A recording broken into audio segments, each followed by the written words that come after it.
Então estamos na sexta observação relativa ao texto do Concílio de Trento que fala da Sagrada Tradição. Então, no conceito do Concílio de Trento, a Sagrada Tradição inclui tradições, mas não quaisquer tradições. São as tradições de origem apostólica, que tem como conteúdo, como nós já explicamos na quinta observação, a fé, a doutrina e a moral. Ou seja, a verdade e o como devemos agir.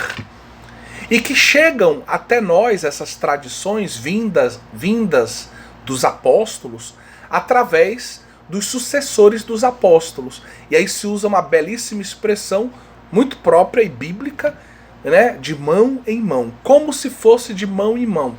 E aí a ideia de uma corrida, aquela corrida de revezamento, onde o primeiro corredor passa o bastão para o segundo e assim por diante até o final da corrida, é muito própria.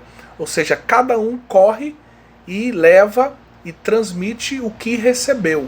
Não pode cortar o bastão pela metade, nem acrescentar. Nem tirar, nem acrescentar, mas transmitir com fidelidade o que nós recebemos para gerações seguintes. Ok? Sétima observação. O texto define também a necessidade da mediação do serviço magisterial na transmissão e na interpretação da inteira tradição. E aqui é muito importante a gente fazer uma observação, né? Vamos dizer assim, de colocar em relevo isso. Ou seja, o magistério da igreja, o papa, os bispos, além de serem intérpretes autênticos da palavra de Deus, ou seja, a Sagrada Escritura e Sagrada Tradição, no que concerne à Sagrada Tradição, eles têm o papel de fazer esse caminho, receber e transmitir, receber e transmitir. Para Lutero, então, a Sagrada Tradição era um abuso. Você encontra isso em um parágrafo da nossa apostila. Ele é visto como um abuso, algo que tem que ser rejeitado, como uma traição à Sagrada Escritura. A Sagrada Escritura, sim, é palavra de Deus. A Sagrada Tradição, absolutamente não, segundo a posição de Lutero. Vou ler agora um texto que nós colocamos aqui na nossa apostila. Na minha, que eu mandei para vocês em PDF, está na página 23, está dentro de um quadro.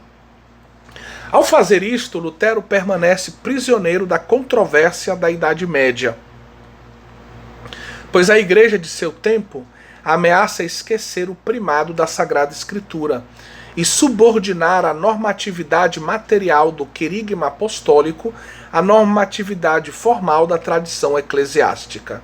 A Escritura em Lutero torna-se como uma exata contraposição à única norma material e formal.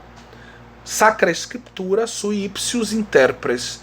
Para Lutero, a Sagrada Escritura é a sua própria intérprete. Ele não aceita aquela ideia presente já lá em Irineu e também em Vincent de Lerrans, que a Sagrada Escritura deve ser lida na tradição eclesial, na sagrada, dentro da atmosfera da tradição.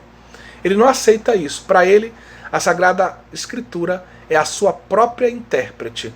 Só que entenda, a Sagrada Escritura não lê a ela mesma. Quem é que lê a Sagrada Escritura? Você e eu. No fundo, Lutero está caindo no erro do racionalismo. Ele está querendo se safar, se destacar de uma normatividade ligada à igreja, ao magistério, à ideia de sagrada tradição, de magistério como intérprete autêntico da Sagrada Escritura, e está caindo num erro ligado ao racionalismo, que lhe chegou através de Erasmo de Roterdã, que era um grande intelectual do